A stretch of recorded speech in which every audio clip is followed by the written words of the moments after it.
आदाब नाजरीन, खास खबरों में आपका इस्तकबाल है। मैं हूं अब्दुल्ला। अमरीकी सदर डोनाल्ड ट्रंप भारत के लिए रवाना हो गए हैं। अपनी रवानगी से कबल सदर ट्रंप ने भारत से काफी उम्मीदें जाहिर करते हुए कहा कि वजीर आजम मोदी उनके करीबी दोस्त हैं।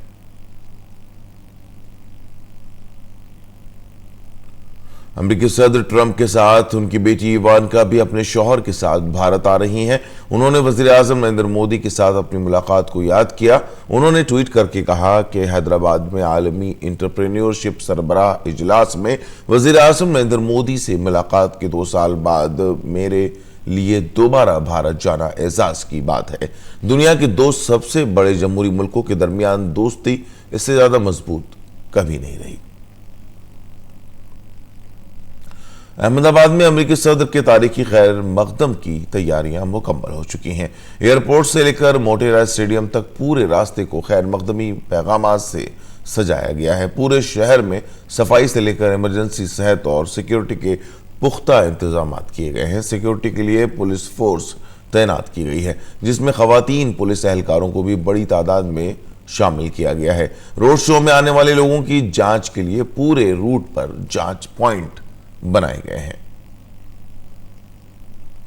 अहमदाबाद के रोड शो के दौरान अमरीकी सदर डोनाल्ड ट्रंप को भारतीय फन और सकाफत की झांकियां दिखाई जाएंगी।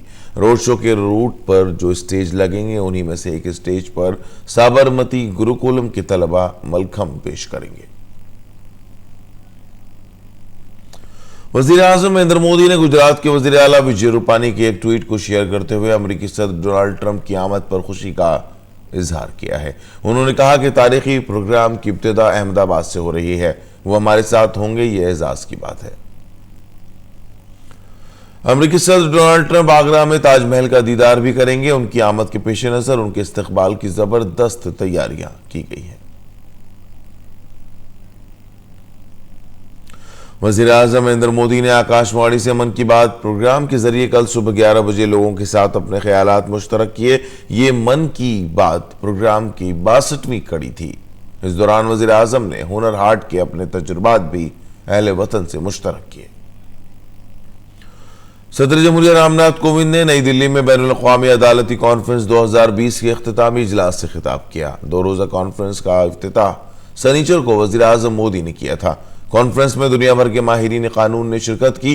कॉन्फ्रेंस की थीम अदलिया और बदलती दुनिया थी। इस मौके पर सदर जमहूरिया ने कहा कि सालिसी और सुलह के जरिए तनाज़ात का हल मौसर तरीके से किया जा सकता है।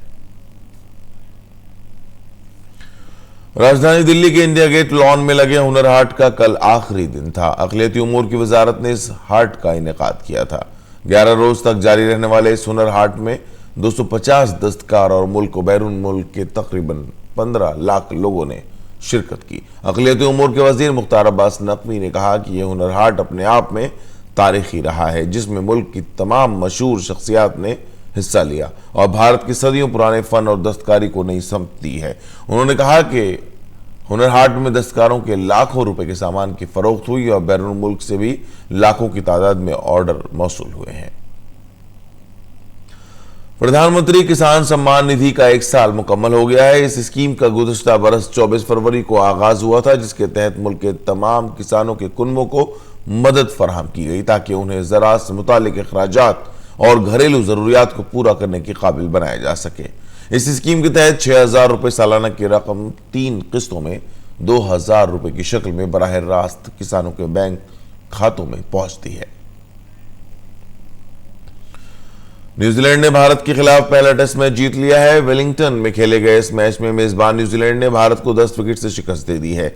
आज चौथे दिन भारत की दूसरी इनिंग्स 191 रन पर सिमट गई और न्यूजीलैंड के सामने जीत के लिए सिर्फ 9 रन का हदफ रखा। न्यूजीलैंड ने बगैर किसी नुकसान किए मामूली निशान हासिल कर लिया। इस तरह न्यूजीलैंड ने 2 मैचों की टेस्ट सीरीज में 1-0 की सबकत हासिल कर ली। नाज़रीन, खास खबरों में फिलहाल इतना ही। इजाजत दीजिए। आदाब।